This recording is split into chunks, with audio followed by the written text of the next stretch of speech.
Assalamualaikum warahmatullahi wabarakatuh. Halo sahabat mutu UIN Sunan Ampel Surabaya. Kita ketemu lagi di hari yang sangat cerah ini. Di hadapan saya ada seorang wanita yang sangat tangguh sekali.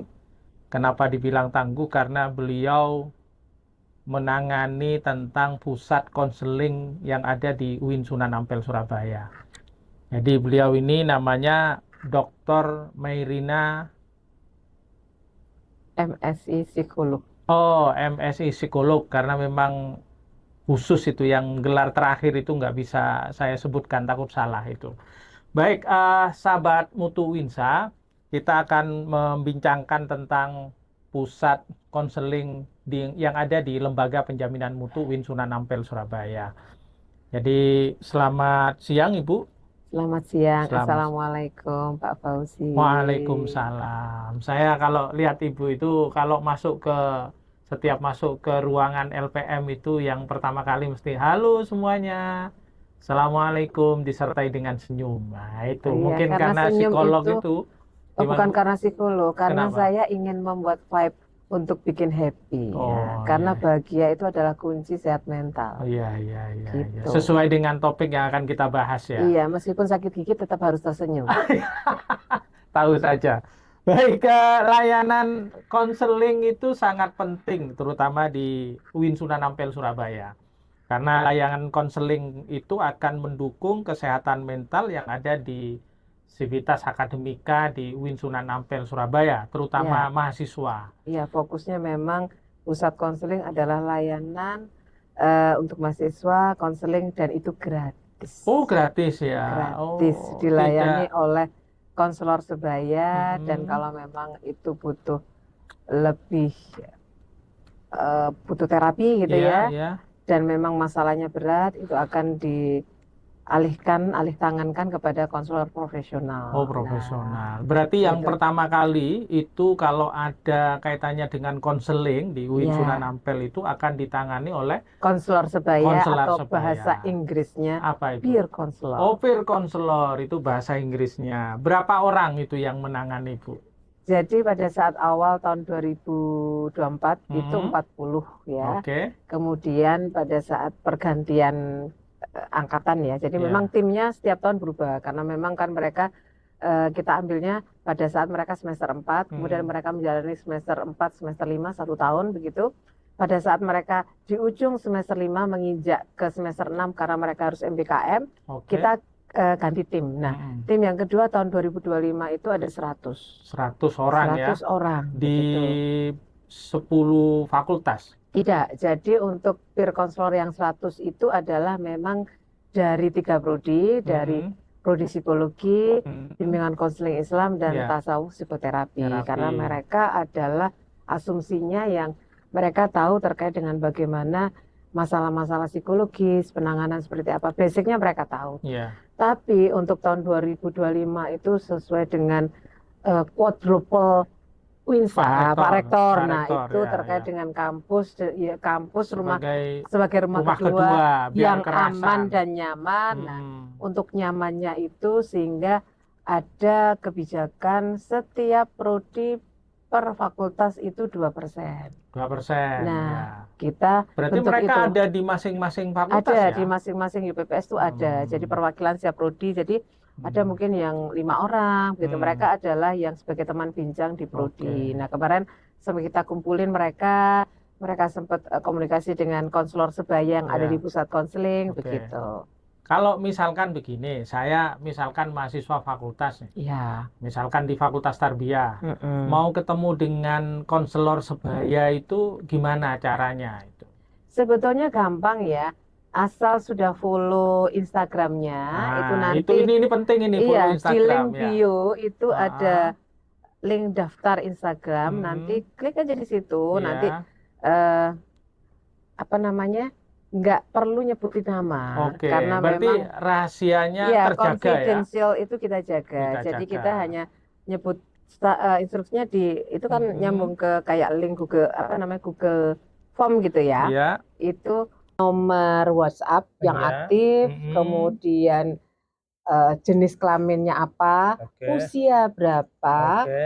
kemudian dia mau layanannya itu di situ ada pilihan jam berapa sampai jam berapa. Kita operasional Senin Oh. sampai Jumat karena memang Oke, oke. yang jadi konselor sebaya kan mahasiswa tuh. Mahasiswa Kita nggak juga. mungkin namanya konselor juga manusia juga dong Oke. ya, yang juga harus sehat, nggak mungkin Oke. melayani terus gitu Iya, ya. ha-ha. Biarlah Sabtu Minggu bisa happy-happy Ya. gitu kan. Hmm. Sehingga Senin sampai Jumat itu mulai jam 9 sampai jam 15. Itu ada pilihan jamnya. Kemudian ada Untuk tempatnya di mana?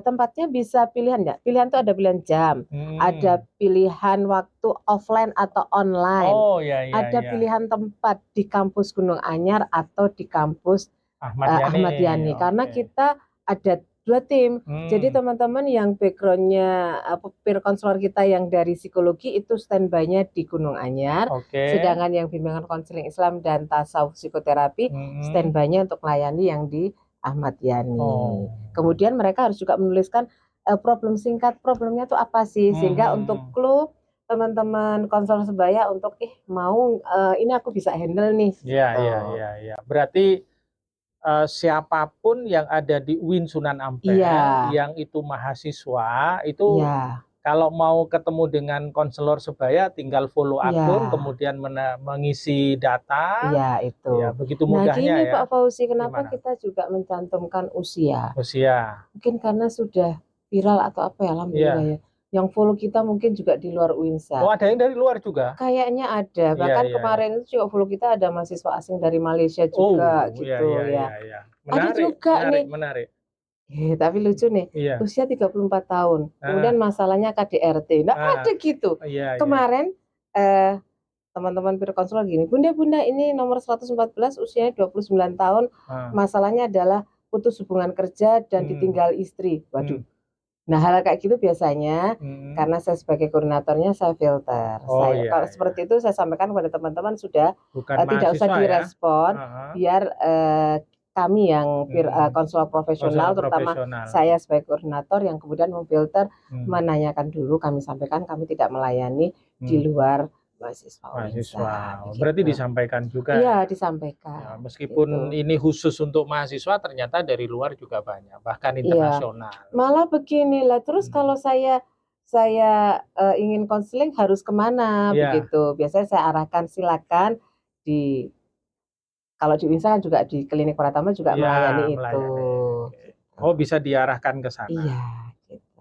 Ada data yang menarik yang saya baca, Bu. 30% dari 280 juta jiwa populasi itu mengalami ketidakseatan mental. Jadi setara dengan 30 juta orang. Dan itu kelompok usianya antara 15-24 itu. Iya, jadi memang mereka Kenapa kira-kira ini? Karena pergolakan kalau 15 itu kan sebetulnya di remaja-remaja awal ke remaja pertengahan ya. 24 itu adalah di dewasa awal, kalau istilah kerennya anak-anak sekarang quarter life crisis begitu ya.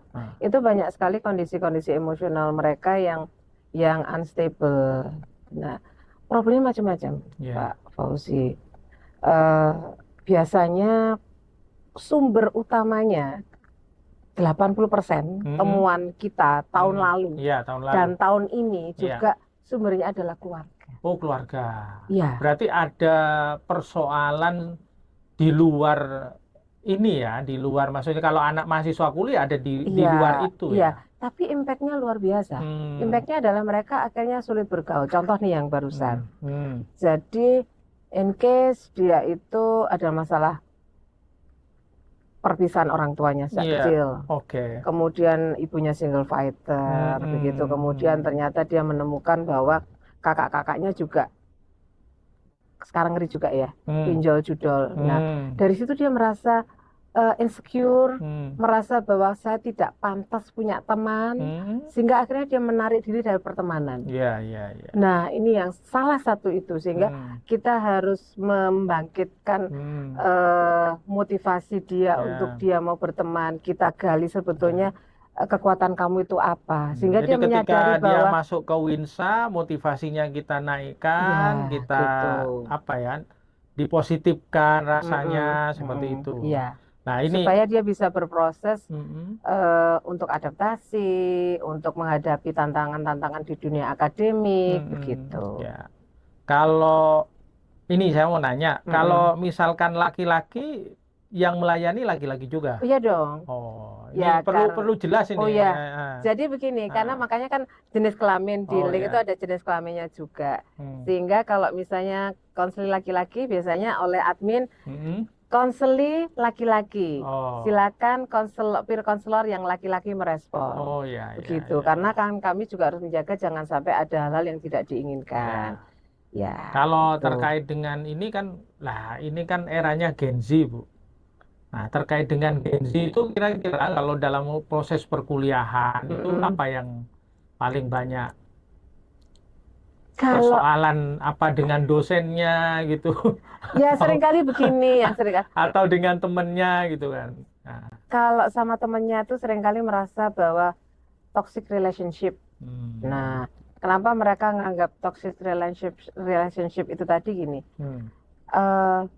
Hari itu temannya tuh mungkin lagi sakit gigi atau apa gitu ya. Kok temanya sakit gigi? Iya. Tapi sudah sembuh. Sudah sembuh ya. Karena ketemu saya. Ya, sudah saya bisa. berikan Apa namanya? Akhirnya sakit giginya hilang gitu kasih aura positif gitu ya.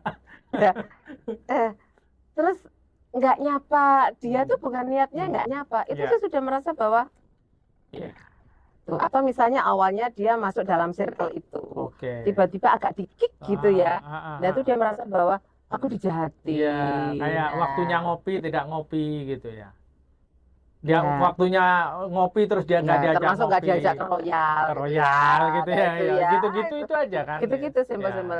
Nah, kemudian ada lagi kalau seringkali yang bikin itu agak emosi jiwa mungkin dari kita juga sebagai dosen, kita temuan-temuan bahwa waduh, ini ternyata kok bagus banget. Oh, ini kerjaannya AI gitu. Akhirnya dosennya marah-marah. Nah, ngapain juga gitu.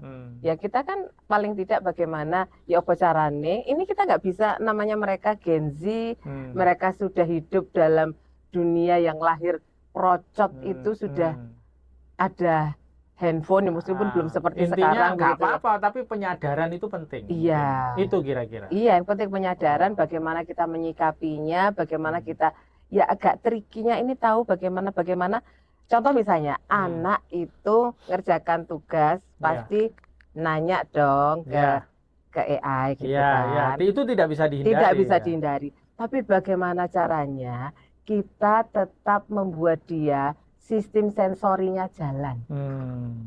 Apa itu sistem sensori? Matanya jalan melihat tulisan itu, motoriknya jalan, itu adalah proses belajar. Jadi bukan, agak sharing dikit ya. Misalnya ada tugas gitu kan ya, yang take home gitu kan ya. Nggak bisa saya kemudian memfilteri iki sing AI iki sing enggak, ya kan, meskipun pasti kelihatan tapi ya pasti ya sak perkara dhewe gitu kan, ya kesel gak karu-karuan gitu kan. Jadi saya paling tidak ya wis kon ndelok, tapi kan kamu dari itu kamu tulis. Tulis, motorikmu jalan, itu memasukkan ke memori kamu. Itu ada proses belajar. Iya. Nah, setelah itu pada saat di kelas saya minta dia untuk lagi-lagi auditorinya yang jalan, presentasikan, tapi tanpa melihat itu. Betul. Biasanya presentasinya dibaca semua, itu kayak baca teks proklamasi itu. Jadi visualnya jalan, motorik halusnya jalan, auditorinya jalan.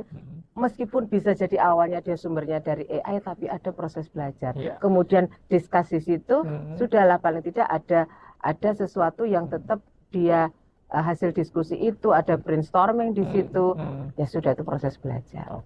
Gitu. Ini saya ingin nanya, ini kan saya lihat akhir-akhir kemarin, terutama ketika proses penerimaan mahasiswa baru, kayaknya Bu Merina sebagai Kepala Pusat Konseling itu keliling di semua UPPS itu. Sebenarnya program apa itu? Ya, jadi ada 2 program ya. Lagi-lagi amanah Pak Rektor ya. Yang pertama adalah untuk orang tuanya. Orang tuanya. Namanya Welcoming Day. Welcoming Day. Nah, berarti di situ ada mahasiswa juga ada? Tidak, kalau Welcoming Day itu orang tua. Orang tuanya saja. Orang tua. Nah, yang jadi narasumber adalah para konselor profesional menghadapi para wali mahasiswa. Profesional itu dari mana? Dari dosen UIN. Dari dosen UIN yang prodinya? Tiga prodi tadi, iya. psikologi, PKI, dan tasawuf psikoterapi. Nah, itu kita ya sharing session lah dengan para wali mahasiswa terkait bagaimana menangani komunikasi dengan Gen Z itu bagaimana. Kalau secara umum biasanya yang muncul itu apa? Saya jadi penasaran itu. Ya, masa misalnya pulang masuk kamar, kemudian pada saat makan apa Mas? Terserah, yang ada adalah hanya begini, itu keluhannya. Nah, ternyata juga setelah saling koreksi begitu ya, saya nanya, ya Bunda pernah hari ini, pagi ini, kata-kata cinta apa yang sudah panjenengan sampaikan ke putra-putrinya? Biasanya audiensnya langsung diem. Kenapa seperti itu? Ternyata sudah hilang itu. Sudah terkikis itu. Karena pada saat ketemu putra-putrinya ada, gimana Mas, Dek, Mbak kuliahmu? Dosennya enak enggak? Temenmu gimana? Padahal namanya seorang anak, meskipun itu sudah usia 21 tahun, 22 tahun, tetap butuh yang namanya validasi bahwa wong tuaku kecinta enggak sih mbak aku gitu. Nah, biasanya gini Pak Fauzi. Kalau saya ngomong kayak gitu terus kan pasti ada mahasiswa panitia yang ikut. Nangis. Berapa? Setelah selesai welcoming day, saya dipeluk biasanya. Ibu terima kasih. Di situ ada orang tua saya yang juga mendengarkan. Begitu biasanya. Itu tahun lalu dan tahun ini sama. Nah, itu welcoming day. Welcoming day. Terus? Kemudian itu keliling. Di seluruh fakultas gitu. Baik di Ahmad Yani maupun di... Iya, betul. Ya, terima kasih buat para konselor profesional yang sudah mau berbagi. Ya, terima kasih. Saya mengucapkan terima kasih juga para konselor dan profesional maupun yang peer konselor juga yang telah kalau membantu. Untuk yang peer konselor itu kan menghadapinya para Gen Z, sesama temannya. Itu keliling juga, tapi narasumbernya bukan kita yang tuir-tuir, mereka yang jadi narasumber. Gitu. Plus layanan konseling langsung di situ on the spot. Tempatnya di Student Central? Tidak, kita keliling dong. Jadi kalau misalnya kemarin tarbiyah di auditorium, kemudian konselingnya itu kemudian di Student Central kan deket. Kemudian fakultas Usuluddin Filsafat juga di auditorium. Kemudian ada juga yang di fakultasnya sendiri. Kalau yang di GA itu biasanya pakai audit yang lantai berapa? Lantai 9 tuh ya. Nah itu. Kalau enggak yang di FST itu sekatan tuh dibuka semua sehingga masuk semua. Dan itu bagi teman-teman konselor sebaya senang sekali karena mereka bisa aktualisasi diri gitu kan. Nah, itu keren. Dan mereka senang. Dan sampai pada saat saya ngelis apa ini mau kesini rebutan. Saya bagi, ada yang mau jadi narasumber, ada yang jadi moderator, ada yang jadi operator, ada yang jadi dokumentasinya begitu.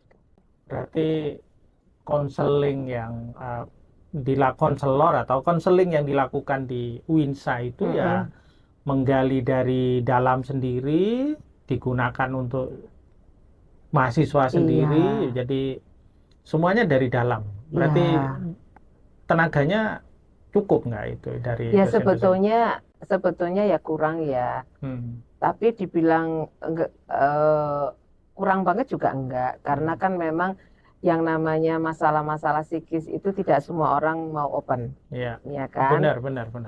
Terutama untuk orang-orang yang mungkin introvert atau mungkin ada kekhawatiran kalau aku bercerita kemudian nanti rahasiaku terbuka. Padahal yang perlu diketahui mungkin buat sahabat mutu di sana, kita para peer konselor dan juga konselor profesional akan tetap menjaga yang namanya confidentiality, artinya kerahasiaan. Jadi kerahasiaan terjamin gitu terjamin, tidak akan keluar kemana-mana. Sesuai dengan kode etiknya. Sesuai dengan kode etik seperti itu.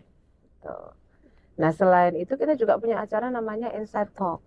Insight Talk itu adalah konseling kelompok. Ya, lagi-lagi kita selalu ada di 2 tempat, kampus Ahmad Yani maupun kampus Gunung Anyar. Berarti massal ya?